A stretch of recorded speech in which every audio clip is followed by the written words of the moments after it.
Good afternoon, fam, and welcome back to Dope Brown and College Bound.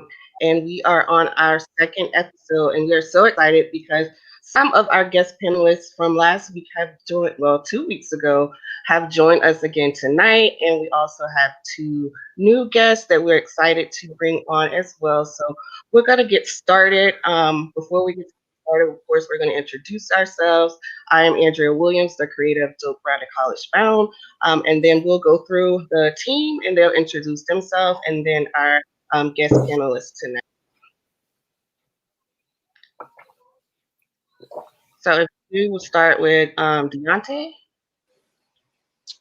Hey, good evening, everyone. My name is Deontay Claypool, back for episode 2. Glad to see some new faces as well as some of the ones from 2 weeks ago. I graduated from the University of Florida, proud Gator alumni here. I currently work for Adidas in the corporate offices here in Portland, Oregon. Which is a little bit lighter outside than it probably is for most of you guys back home.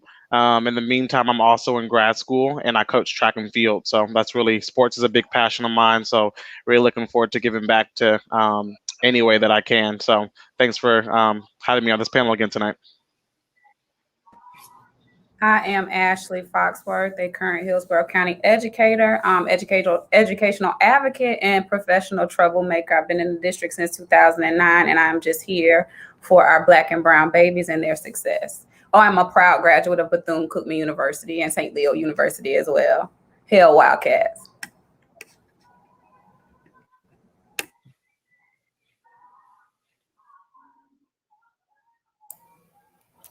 Hello, I'm Candace Hill. I am also a Hillsborough County public school educator of 11 years. I'm a USF graduate 2 times. And I'm just happy to be here. Definitely believe in mentoring our kids and being involved in the community. Hello, you all. I am glad to be back. Hassani Jackson is my name. Also a Hillsborough County School Board employee. Middle school is my expertise. Graduated from University of South Florida, go Bulls. And I am a part of the only fraternity that matters in the... That's it.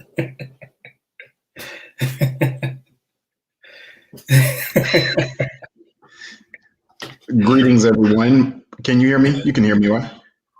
All right. My name is Tavis Myrick. I am a former Hillsborough County public school educator. I am a nonprofit director here in Hillsborough County.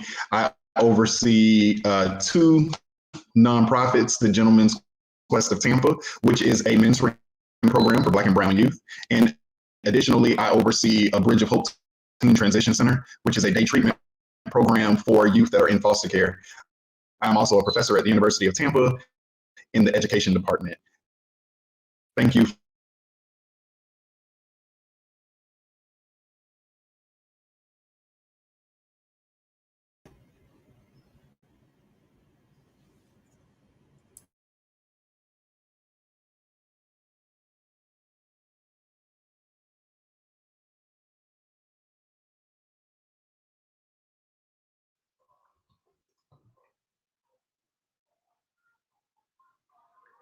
Dr. Gordon, can you?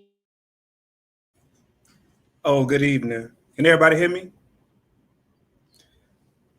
I'm Tamari Gordon. I hope I'm not, I seem to be the only rattler in the room, probably the only Sigma in the room.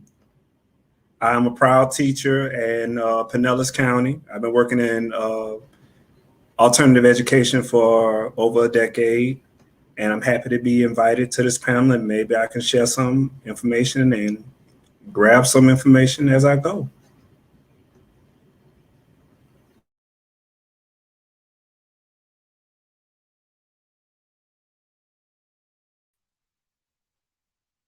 Good evening, everyone. My name is Kenneth Griffin. I am a Florida A&M University graduate. Go Rattlers, Hyacinth Highs of the Seven Hills, and I also am a member of Kappa Alpha Psi Fraternity Incorporated, the first 1911, the only 1911 that's worth mentioning. I am a 17-year veteran educator. I'm a former Hillsborough County school teacher as well as in higher education. I also get received my master's from University of South Florida, go Bulls. And again, I'm here just to, I advocate for our Black and brown babies and just love to see everyone win. Good evening, guys. My name is Sharday Duffy, and I am president and founder of Culturally Biased LLC, a brand designed to explore the Black culture in our communities. And I'm also run the nonprofit Boys Books and Barbers, where we put books in our barbershops around Tampa. I am currently an educator in Hillsborough County Schools and the 2021 Diversity Educator of the Year for Hillsborough County. Thank you.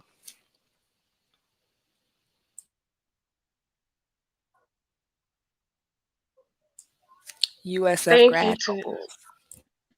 yes, girl, go Bulls. There's a lot of Bulls on here tonight, just on our panel in general. But so we're going to get started tonight. 2 weeks ago, we talked about the Black culture in college in our community, and we all shared our journeys of how we became college graduates and how impactful college experience was in general. But one thing that we all mentioned was that it wasn't common for us in the Black community to be inspired to go to college and then finish college. So today we have a couple of questions just exploring how can we begin to develop a college culture in our communities that we saw when we were growing up. A lot of us mentioned seeing a different world on TV, witnessing the Cosbys and their two professional parents and two-parent homes and what that looks like. And we don't really see that now within our media.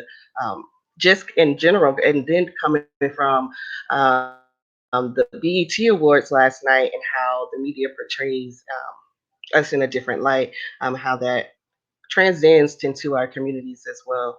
So we're going to start with Dr. Hassani Jackson. And then Hassani, I want you to think about how do you feel that we are not doing enough in our community? Do you feel that we're doing enough to promote college within the Black community and then within our schools that are predominantly Black? Well, within our communities, there is definitely, as far as education goes, there's definitely some insouciance that exists amongst our culture, I should say. I don't think that there is enough advocacy for college. And myself and Dr. Gordon just got into this conversation earlier today, where we were going back and forth, talking about this same issue. So I don't think that we do enough within our community, especially with this day and age. I don't think there is enough that we are doing. And also, I think sometimes leaders like ourselves, sometimes we can show too much contrition towards kids and we pacify them a little bit. For instance, I'm not going to get long-winded, but for an example, we care more about what our kid is doing on a basketball court, on a football field, on a baseball than we care about our kid reading a book. Me and Miss Duffy was talking about that, how some parents shy away from making their kids read. So I don't think that there is enough promotion going on for college or technical schools within our community. Neither do I think as far as the education piece, we're not doing enough.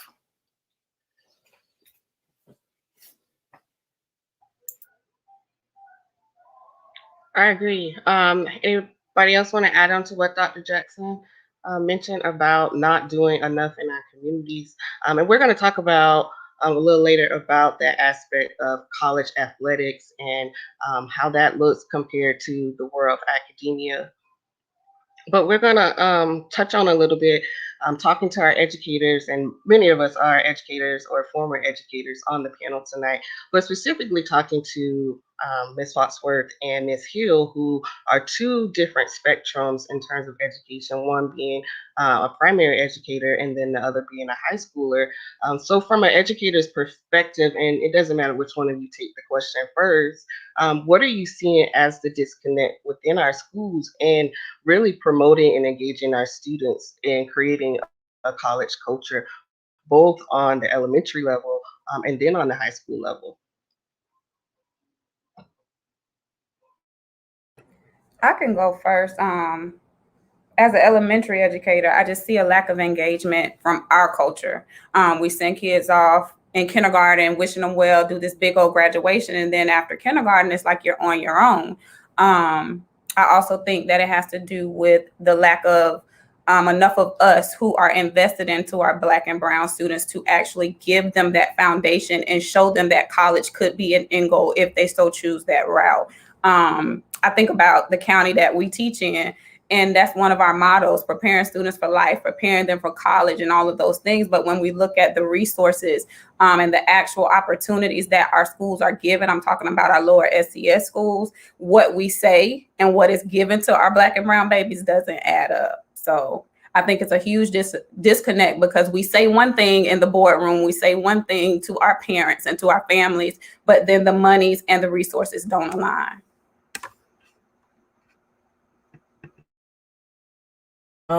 Definitely agree with Ms. Foxworth in regards to the high expectations that are stated, but there's no action behind it. That is a very big issue across the county. Especially, it was very evident due to the pandemic. I think it was really, really evident when we all could see all the different changes, and actually things were brought to the light, I should say. But I teach high school. We do have college and career counselors.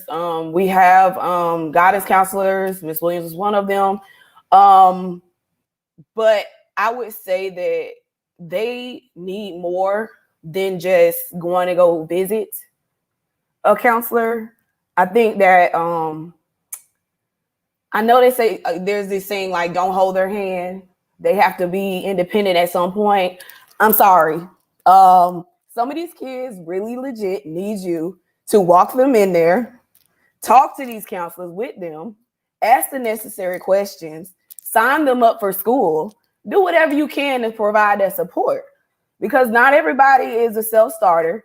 Not every child is going to be in there, oh, well, I'm going to college and I'm going to go sign myself up. No, it takes the parent, or it takes an active teacher, mainly the parent, or it takes someone that's invested in these kids' lives to help them through this process, because you really do see a disconnect between family, school, community. We need to bridge those gaps. They can't do it on their own. We need to be there as an added resource. So that's what I'm seeing as an issue. I have a question. Can I interject real quick? So myself and Dr. Gordon, Dr. Gordon posed this question to me, and I want to pose it to some of my counselors on here. What is the role of guidance counselors nowadays? Like, what do guidance counselors actually do?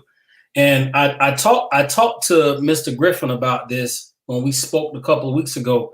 My son Avery, okay, when he was a freshman in high school, he was, and me and Dr. Gordon talked about this earlier, so correct me if I'm wrong on this, but he was a mid to high level 3.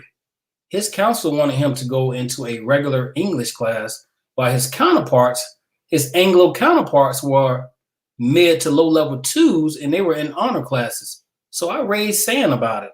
And I told her, look, he will be in honors class. I am not selling for just the regular, we're not doing this.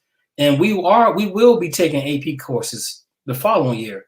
She tried to discourage me. My son has a 4.3. I'm not trying to gloat. 4.3 GPA. He scored 1,000 on his SAT. He's already college ready. And I was just telling Dr. Gordon that the counselors at his school, and I won't say the school name, but the counselors at his school wanted him to go on an 18 credit track. And I'm like, what? No, we're not doing that. So Dr. Gordon posed a question to me, and I'll shut up. What is the role of counselors now in today's age? Can I say one thing? Not that. That's not what you're supposed to do. No. And I'm done because I can't say any more about that. Let me just. And I'm just going to say that's why we need more Black and brown guidance counselors in our schools. I definitely agree with you, Sade. It's that opportunity gap, and just that cultural or racial bias that these people who come before our kids claiming to want the best interest for them, and then when we get them behind closed doors and can foster those resources or just that genuine support, like Candace mentioned earlier, to push them to their highest potential, and that's not really what they want to do. They want our students to settle. They want our students to just tread the normal path, and they don't push them to actually understand and maximize their greatness. We need people that are genuinely concerned about our kids, and when they see that they don't have the engagement coming from home, foster that as a school community and push them to greater. I want to just kind of jump in there. I work at the school in which Dr. Jackson's talking about, and I had that conversation with several of my students when I worked there, Black and brown students, where the guidance counselors, and at that time we had a guidance counselor that was the head guidance counselor, which was African American at the time. She's no longer there, but she did a great job. But I would then direct them to her. I mean, she was their boss, so I would direct them to her because they weren't getting the services they needed. And some of those guidance counselors were guidance counselors when I was a student there, and was ruining students' lives back then in the late 90s, and continue to have a job and continue to still be in the same role and not advise students properly, having them in classes that's below their level, or because students from a certain socioeconomic background, meaning the higher socioeconomic background, that they don't belong in skills courses, when if they tested it to be in those classes, that would help them out. But that wasn't a proper element. So they would rather fill the class with a student that's not qualified versus putting one of us in that class that was qualified to be there. I would have those conversations on a regular basis with my friend at the time. Well, she's still my friend, but she was the departmental head for guidance counseling. I would have those conversations on a regular basis of my discovery of that, where these students would come to me. And because I followed my students from middle school to high school, I started with them in 6th grade, 7th, 8th, 9th, didn't go to 9th grade, 10th, 11th, 12th. I followed them all the way up from 6 to 12. I had a relationship with them, so I knew their academic abilities. And when they would come to me with their schedules, I'm looking like, well, why are you not in this class? I would then have to redirect them to their guidance counselor's boss in order for things to be rectified. And then also I would have conversations with their parents as well. So it's more so of having people in those roles, or just having more of us to advocate for these children, because again, they're just saying, oh, this is my guidance counselor, she knows what she's doing, he knows what she's doing, he knows what he's doing. But in reality, they're not looking out. They're just, it's the easy route. Well, this seems to be a lot better for you. But in reality, I want my child to be challenged. I want my child to succeed. I want them to know what rigor is. But you want to put them on an 18 credit hour track. Like that's, I mean, not that there's anything wrong with that track, but that may not be for my child. So it just takes a lot of just us being in those environments and us being there to advocate for our Black and brown babies. I see Dr. Gordon scratching his nose real quick. I know he want to comment, but real quick, like what Mr. Griffin just said, guys, this actually happened to me when I was in high school, and I'm aging myself, but in the mid 90s, this happened to me as well too.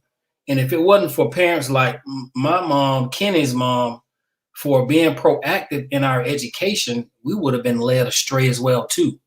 Because back in those days, they didn't tell a lot of Black kids about AP courses. They did not tell, they hid that from us. So again, counselors, Ms. Williams, I posed a question like Dr. Gordon said, what is the role of counselors? It is sad because if we're being honest, it doesn't stop at the high school, middle school level either. I was having a conversation with my friend the other day, and I know when you get to college, they don't call them guidance counselors, they call advisors. And for me, I was that one lucky black student who had a black counselor. And let me tell you, Renee, that was my girl. I mean, like, I hear horror stories from other people. I was talking to one of my friends the other day who is recently re-enrolling in school after taking some time off, and she was like, "Bro, my counselor is so useless." And it's sad that these people are being paid and not really, they not really guiding, like, what you know what I mean, like, it's so crucial. And I think back to me having the advisor that I had, and Renee, if you watching this, I really appreciate you because I wouldn't have made it without you. But she actually cared. She got to know me as a person, as a student. She would not only tell me which classes to take but when to take them. She would be like, you work in I worked for the track team all throughout college, and she's like, all right, don't take no hard classes during the springtime, do this. I was a double major, she taught me how to do that. And I just think about how much power a great counselor or mentor could really have on somebody's life. And honestly, whenever I look back, and that's why I try to really be involved in my students' lives now, to really help them, because I was one of the lucky ones who had that help. And it really does break my heart that I hear so many people being out here mistreated. Just to piggyback off of Deontay, my father, Dr. Edward Duffy, he was a college counselor at Miami-Dade College for over 20 years. And I have friends, who went to high school with me who have personally come and thanked me after that my father was the person who counseled them, the person who guided them, especially at the community college level. Where people still want to go off to universities, or sometimes that's the end of their, college track. They really do need somebody who's going to still believe in them after they leave the house. Everyone isn't fortunate enough to have parents who will be there for you past 18, you know. So I just thank God that I had a father who was in the system and able to really change a lot of people's lives. And I really, until this conversation, didn't realize how crucial he was to the guidance counselor community in college. So it's good to hear.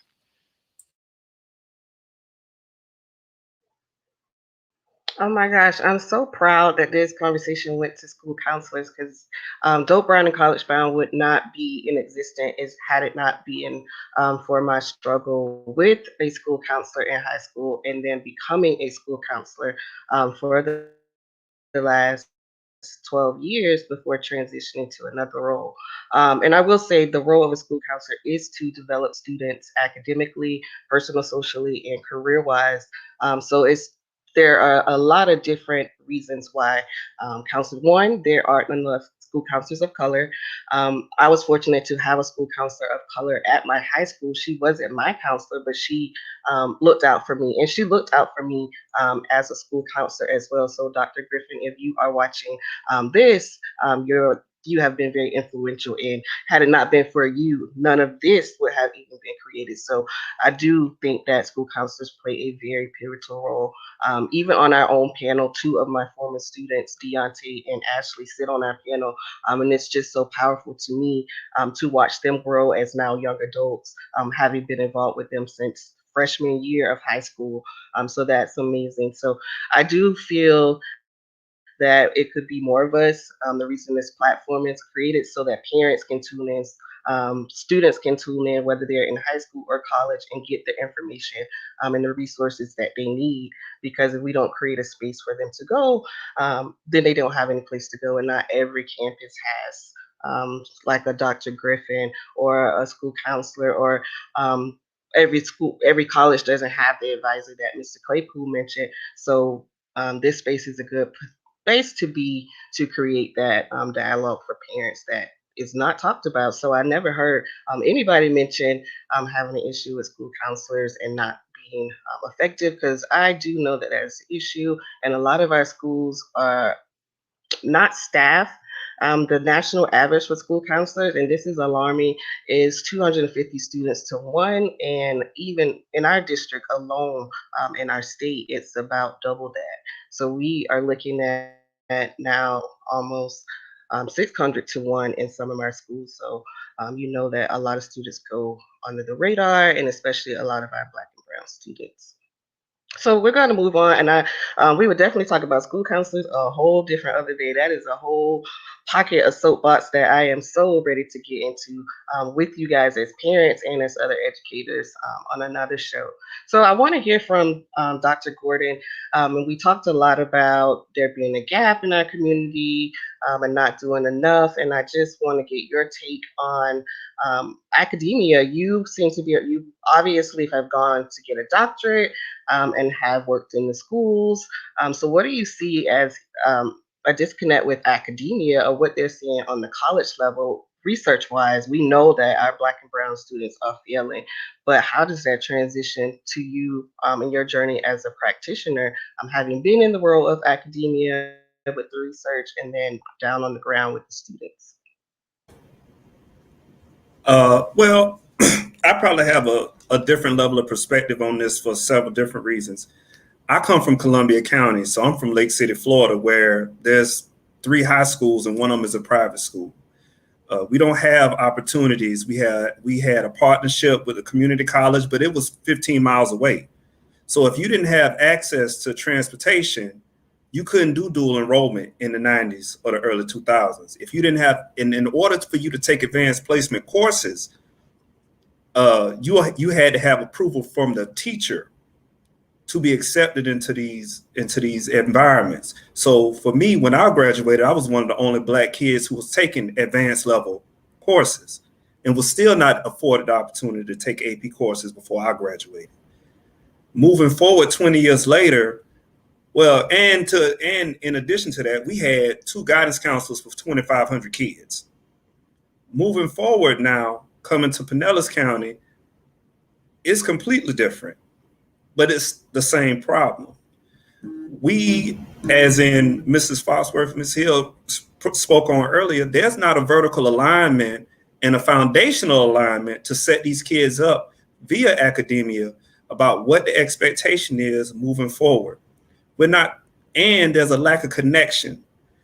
We all understand and spoke of the influence of the Cosbys and A Different World and the exposure of HBCUs through all forms of Black media growing up. They don't have that anymore. They don't see that anymore. That's not what's being shown to our kids. In addition, there's no connection between academia and what has actually been pushing a lot of this conversation with our babies is making money. They don't notice, and I'm going to throw out a little fact that a lot of people did not know, is that 90% of the jobs that were lost last year were from people who had high school diplomas or less. Less than 15% of those with bachelor's degrees were unemployed during the whole pandemic. So that's one statistic just to put out there that I would say to my students all the time. But the problem with statistics is they're not living visual things. We have to, through Nina Simone, as Nina Simone would say, through hook or crook, show the connection between education and upward mobility and how that can sustain one for a long period of time. My students will say, well, Dr. Gordon, I know you have money, but in the same sentence will say, well, I can go out on the street and make more money than you in the same week. They don't see the connection between I'm not having to struggle. They have never seen me coming there, not dapper down. They have never seen me coming there struggling and looking depressed and discombobulated, running from the police. They never seen that side of me or level of struggle, but they don't see the connect between what's going on at home and what's going on in their own personal lives. And many of my kids in the alternative arena have well-educated parents. Their parents are nurses, nurse practitioners. I even have kids whose parents are pharmacists, and they still don't see the connection between going to school, upward mobility, sustainability, and maintaining a level of wealth beyond 15 minutes of a TikTok video. I mean, there's no connection. And that's something that foundationally we have to correct twofold. I say we have to plant the seeds and scoop. So we have to be able to plant the seeds at the primary level and then turn around and scoop the rest of the kids who didn't get it because they're not getting it. And it's sad for me to say this, and this is one of the most offensive things I heard in my capstone program at FAMU, was that our babies don't read and they're more auditory. I thought that was the most offensive thing that I had to read in a textbook. Sadly, I noticed the trend. So they have to be shown things. Our kids are visual, and that they live in a soundbite, Vine/TikTok understanding of things. We have to show them some kind of way early on, and then foster those connections for at least 10 years so that they can see the connection. I don't know if we're able to do that on a large scale, but the one thing that the pandemic taught us is that our children are not prepared. And in the last step behind that is most of our kids are going off to college anyway, except for the fact they're walking out of college with at least $52,000 in debt, which is $25,000 more than their white counterparts. So there's a financial literacy piece that's not even being added to going off and getting educated. It's so many pieces of this that are being missed. And I feel like it might be disparate enough, but I don't think there's even enough of us in the right places to be able to do what Hassani was talking about doing, to do what Ms. Williams, you were talking about doing, to do what Mr. Griffin was talking about doing, is being able to go in and be advocates for those kids who probably don't know the right questions to ask, who probably don't know who to speak to and what to ask about. And their parents probably don't know. And then the last step behind all of it, we know that for our kids going into secondary and post-secondary education, it's a numbers game.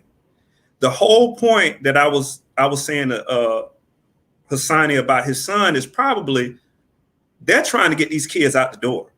It is not about the quality of education that they're receiving. It's about making sure that those graduation rates are going up. They don't care about whether these kids are prepared for college, whether they have the necessary courses for college, whether they are college ready. I have babies in the 6th and 7th grade telling me they want to be nurses. I'm already telling them what classes that they would probably need to take, they would enjoy, and go ahead and start looking towards going to take A&P. You don't need earth space science to be a nurse. You need anatomy and physiology. Go ahead and take it. They don't have anybody who's doing that. And then once they get to high school, it becomes a numbers game. It becomes a units game. It becomes how many heads we can get in certain courses, in certain classes. What was your FSA scores? And it becomes such a monetary bastion. So it has to start, in a nutshell, it has to start early. It's going to take us a long time to clean this up. And and I'm glad we're trying to talk about it now, but it's just that we have to find a way to just get parents involved, and especially those who have no idea. We have to find some kind of way to get them in the room and say to them, your child has potential. And we all need to work together to foster that potential so they can go and be sustainable, and that's just my take on it.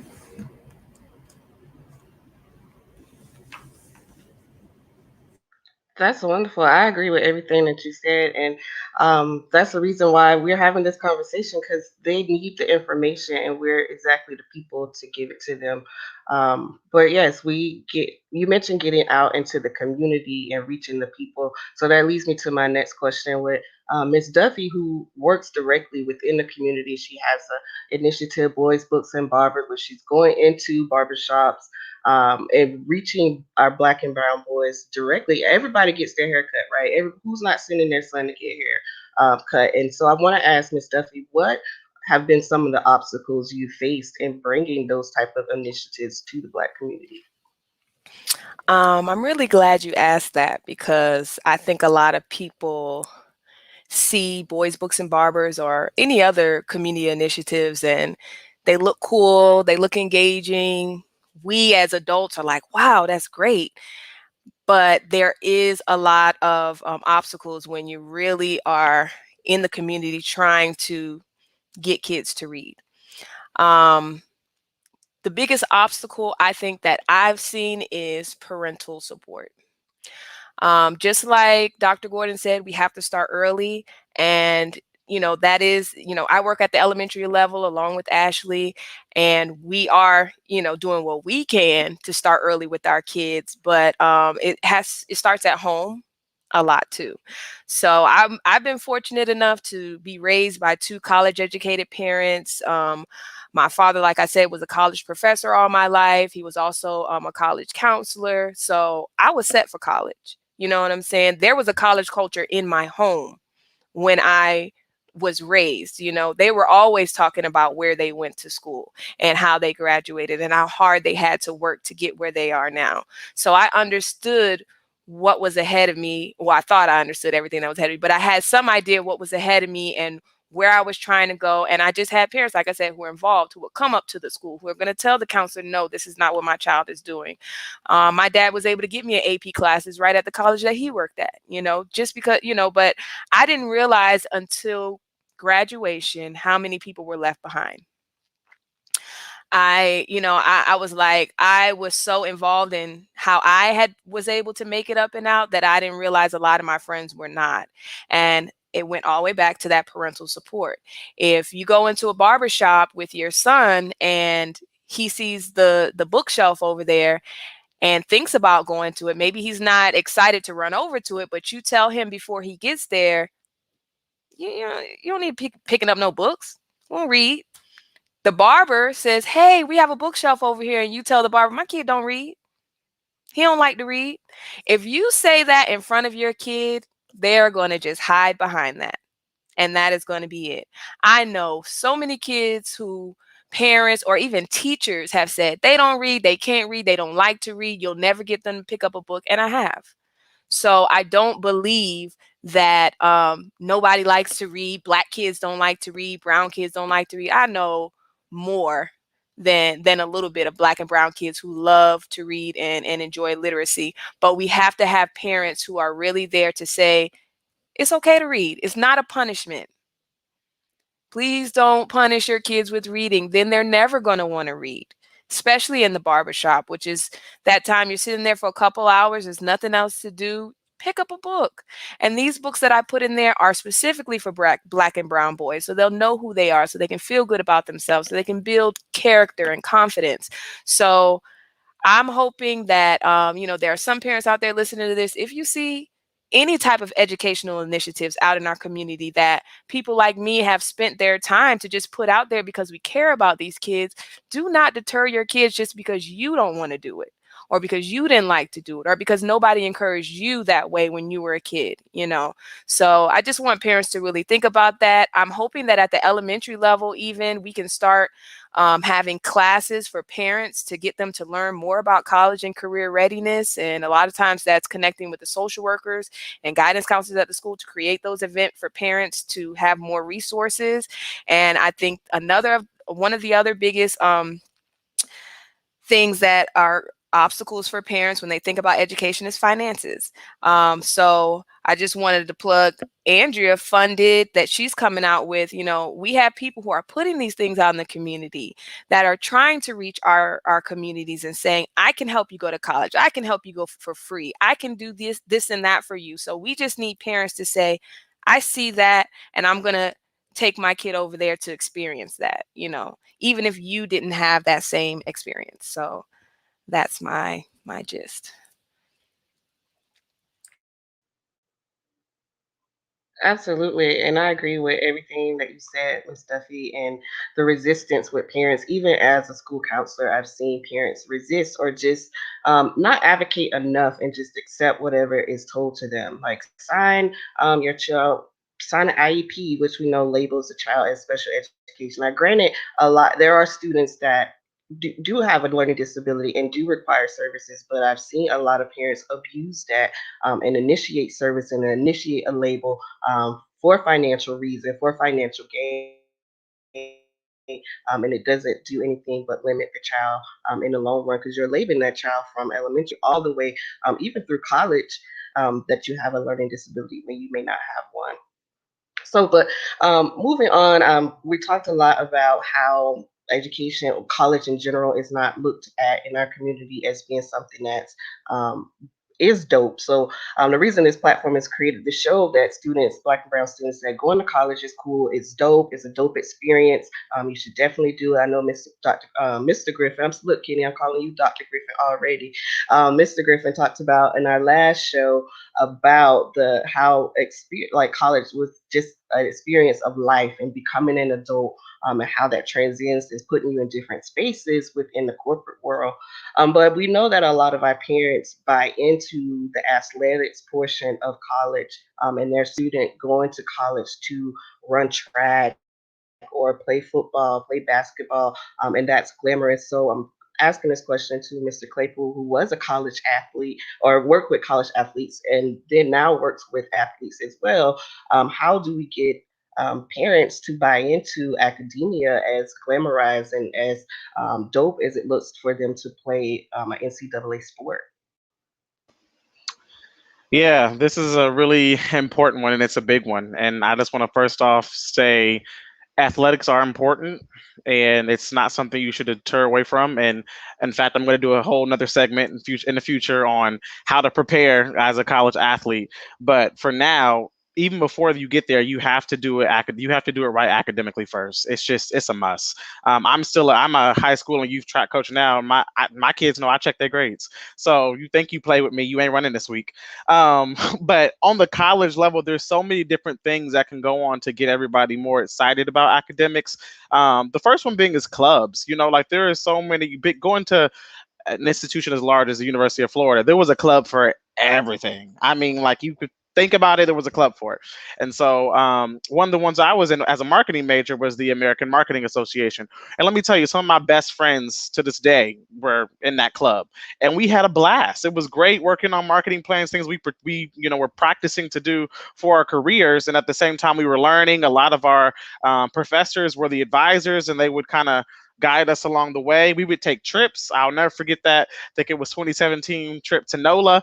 I'm gonna leave that at that. But it was a blast. Like you, and there's ways to have fun while doing things educationally. Number two is the people. People go a long way. We talk about this and using your resources, and I think about all of the great people I had along the way, and I think sometimes to get people more excited about things, you just have to get them excited about certain people. I've talked about a couple of my educators. For example, one, my girl, Dr. Simmons, she was my African American Studies professor that I actually just stumbled upon because I needed a class to take. And she was in her mid 70s, and we would read the textbook, and she was the realest professor out. I mean, she would be like, "Hell no, I was there. It was 1962." She got all of us so excited, and she would tell it like it is. She didn't care who had nothing to say about it, and it made you excited. I loved it so much that I wasn't even on that path, but just in my elective credits, I took another one of her courses just because I came to love her so much. I came to learn so much about what she taught. She talked so passionately that it became important to me and my peers. A lot of us were in her class one semester and we all saw each other again the next just because we loved what she had to offer. And then especially going to PWI, having that black auntie grandma vibes, you know what I mean? That as your professor who she never let us slack, but we learned a lot and we had a blast in that course. And then the third one is a big one actually. And I'm probably gonna upset some parents or whoever when I say this, but study what you were interested in. Don't let nobody, your mama, your daddy, your brother, sister, don't let nobody tell you what you should study. Don't go chasing money and say, "Oh, I'm only majoring this because I want to make this amount of money," because your experience in the classroom is going to be miserable. And there's always different ways where this is your life at the end of the day. And while you have these people to help guide you along the way, it's a lot harder to manage being in a classroom if you don't care nothing about what that professor's saying. Now, whenever I was in my sports management classes, I cared. I'm like, I want to apply this to my real life, and so it was engaging to me. It was interesting to me, and to be able to apply that working for a sports job while I was there, it really it really hit home for me and it really resonated well with me. But there would be, courses or friends that I have who would they would just dread every class every semester. And I'm like, maybe nursing not for you. And that's okay. Find what's for you. And no matter what somebody got to say about it, no matter how much money it is to make about it, my daddy used to always tell me, if you do what you love, you will never work a day in your life. And I don't know about y'all, but I don't want to work for the rest of my life. So you're doing something you love, it won't feel like work. And if you're doing something, if you learn about something that you love, it won't feel like some rigorous, I'm up at 3 a.m. trying to do this paper, because you're gonna be passionate about it. So I think it's a plethora of three of those things, and probably even some more things. But we just got to teach these athletes it's important to be an athlete, but you got to take care of things academically first. Without getting those grades right, that football ain't going nowhere. You ain't going nowhere with that basketball. You're not getting on my track.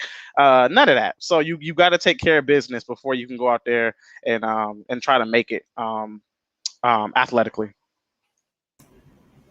May I piggyback on what he was saying? I have a slight discord real quick, Dr. Gordon. Sorry to cut you off. I'm gonna just keep it real with you guys. So I played college football and ran track and all that in college.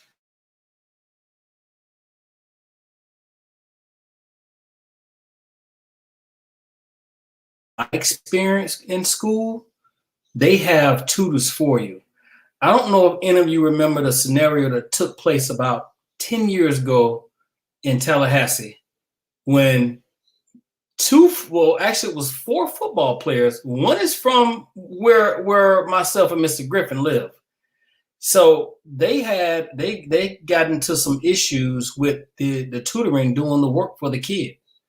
That is exactly what goes on in these PWIs, because of myself, even when I was in school, I didn't have to show up to class. I just had to go to practice. That's all they care about.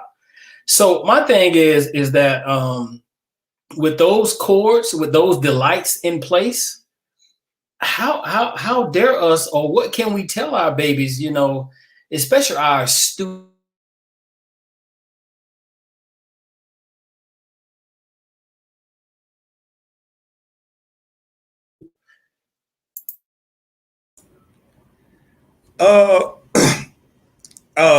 I'm gonna go back the other direction with what you're saying, Hassani.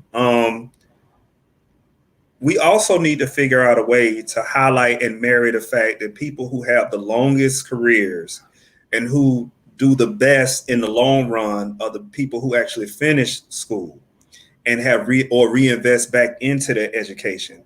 It is so many athletes that had $100 million careers, who had multi-million-dollar contracts and endorsements, who still went back to school, who went and got their master's degree.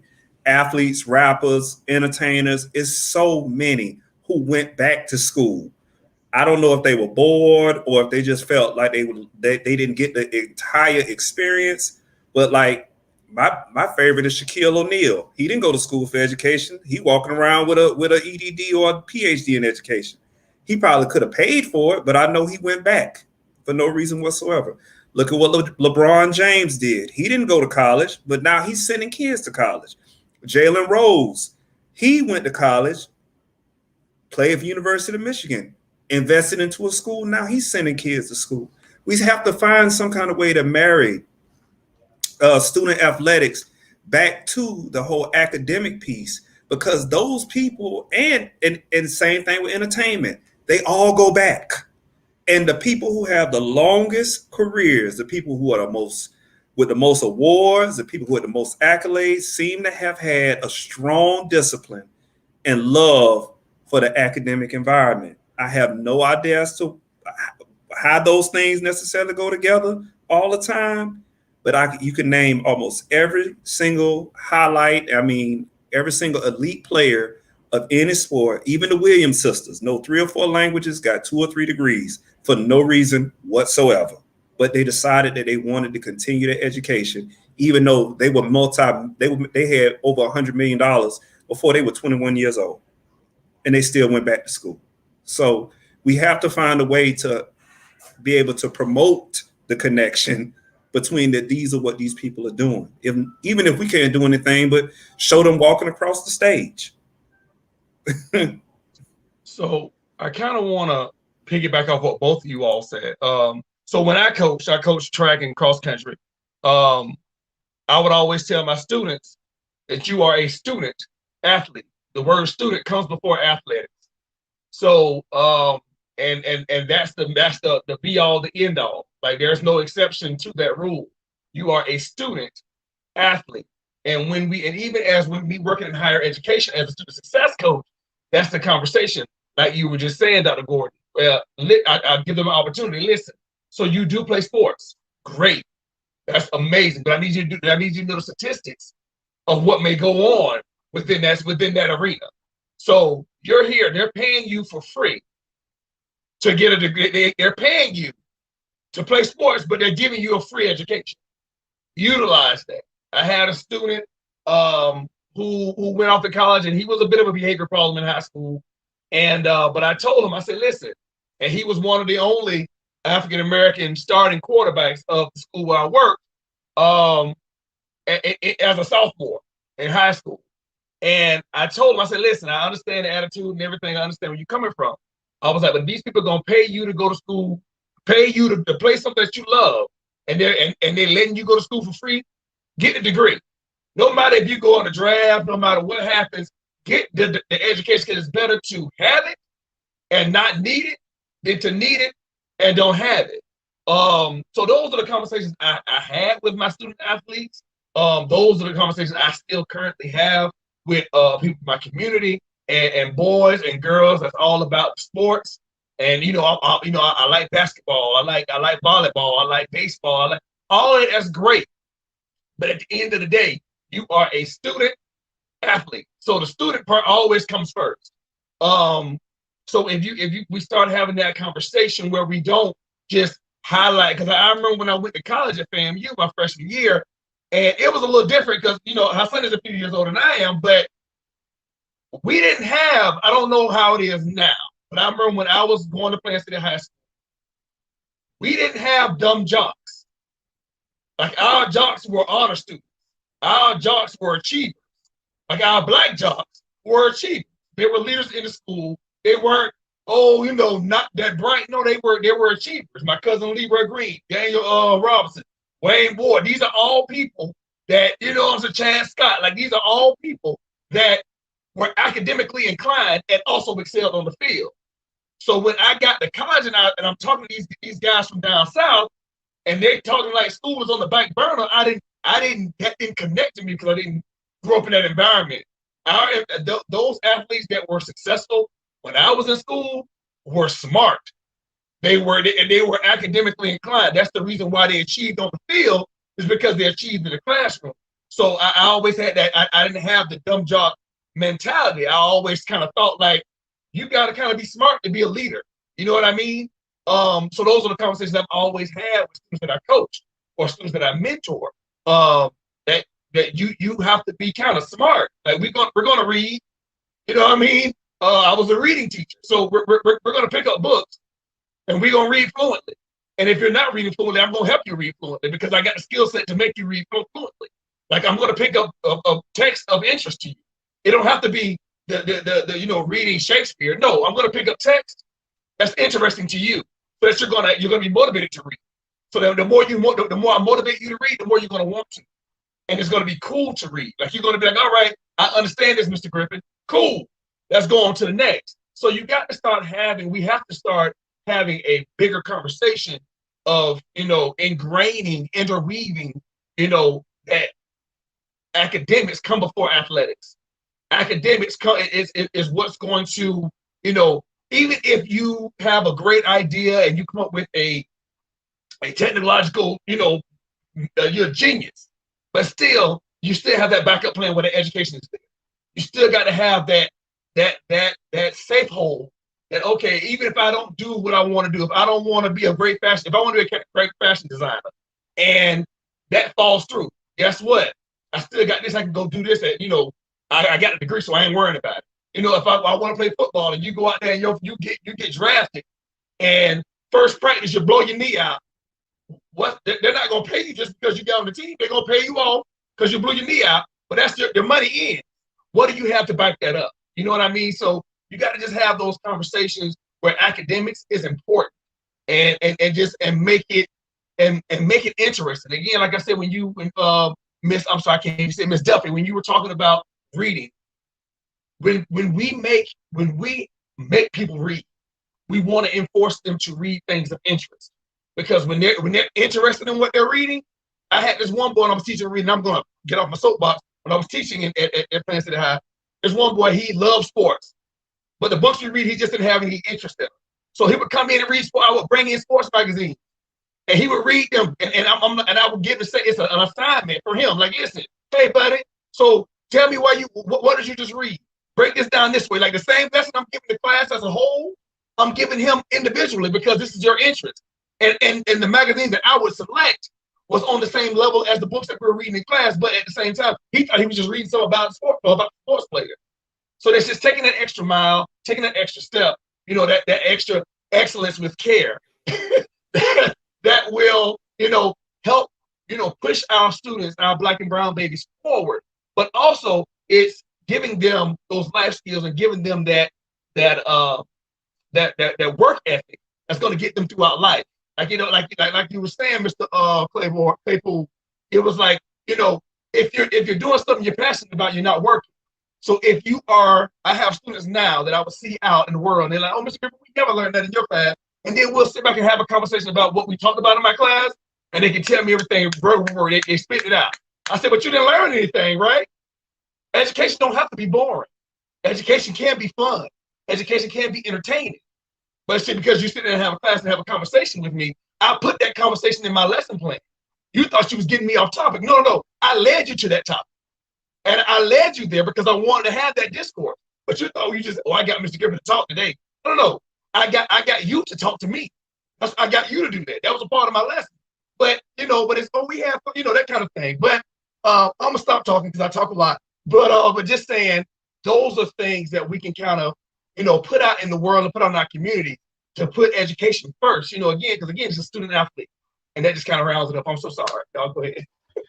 And just to piggyback off what you're saying, I think that already has started with efforts like how me and you were saying, like you talked about this with your athletes or the people that you mentor. We set the tone. When you're a coach, when you're an advocate, you can set that tone. So, I'm not going to sit up here and pretend like what Dr. Jackson was saying doesn't happen with tutors just doing work. But I also know some coaches who do not allow at all. Like they come like, oh no, hell no. And they set that tone like, we're not doing that. You're going to do your work. And it is important because how you said, like those people who are just they're ambition driven, they want to determine something regardless, they're gonna make it happen. I want to highlight, the Black queen who 2 days ago, she ran the second fastest time in the 200-meter dash ever. My girl Gabby Thomas, Harvard educated, and she about to go to the Olympics, already got her multi-million-dollar contract, and she in grad school right now. Still going after it. She was done, got my Harvard undergrad. I'm a professional track athlete. She's like, no. So I think those athletes who really, really want it, like you said, it's more than just the athletics. It's like, I'm going to be great overall. So I'm going to be great on and off the track, the field, the court, no matter what it is. So I think that's really the message we got to send home. But it does start with the people who are driving it. And real quick, a lot of our parents stand in the way of this. They really do make this extremely difficult. My first year teaching back in 2010, 2011, I had a kid who was a triple threat: track, basketball, football. He went off the University of Oklahoma, but before he left, he came to my first period class for 90 days straight, late. 90 days late. He had FFFD and needed a D in order to pass a required course on the final exam. The sad part is his mother was a teacher downstairs. And I politely called her on the phone. I didn't even know she was a teacher until I talked to her. And he never disrespected me, never gave me a hard time, but he just he just didn't see it. He had his head boosted up and he was believing that he was the greatest thing on two legs. And I told his mother to her face, education is a discipline. That's why we call it a discipline. And I looked him in his face before I sent him off, and I said, I'm going to help you get this D. But I'm telling you, if you don't change, you're not going to make it. He was home in a semester. And to this day, when I see his mama, I just shake my head. I don't even have anything else to say to her because there's a level of delusion that happens with our parents and especially with our kids when they think that they're good at this. And I have to let them know politely when you go off to a PWI and even an HBCU, you're going to sit in a room with a bunch of valedictorians, SALs, student body presidents. You ain't nobody. You're not special. And even though I graduated at the top of my class, every time I walked into that door, I set my ugly behind in the back and I was humble until somebody called my name. And that's one of the first things I teach them leaving out of the door is you are not special. And this thing called education is a discipline. And that's my piece on that. That was a good piece. We always try to stay on time, but we don't. The conversation just gets so wild and good in talking about education because we're all passionate about the subject matter. So we're going to wrap up, but before we do, I do want to mention that we are planning some different series. This was our first series in June, just to kick off our beginning, talking about college culture in the Black community. We do have other series planned for other months. We will be having a series called Dear Black Parents that Ms. Foxworth will lead. We're talking with student athletes that Mr. Claypool will lead. And we're talking mental health that Dr. Jackson will be talking about later. So we have a whole slew of conversations to even still get into. Of course, at some point, we'll be talking about school counselors and leaders and school support staff. And hopefully, we can get more school support staff on the panel as well. So before we sign off, I just want to say thank you to everyone that's joining us tonight. Continue to follow us on Instagram and Facebook at Dope Brown and College Bound. We are, of course, hosted on Teaching for the Culture, and you can follow them as well on Facebook and Instagram as well, and you will see our show there and a slew of other shows related to Black and Brown babies when it comes to The Whole Child is a show, Diversity and Equity. It's a lot of different other shows on the Teacher for the Culture platform. So utilize those as a resource as well. And then we will all see you guys. Hopefully, our panel will continue to support us and jump on with us and have conversations. So I want to thank the guest panel as well. And of course, the team who does behind the scene and developing content. I would not be able to do this without you. And then to the fabulous Bianca Gooseby, who allows us to host this show on Teaching for the Culture and who is a fabulous community partner and a strong advocate for students of color. So we will see you guys in 2 weeks back here at 7:30 on a Monday. And we hope that you guys will join us again.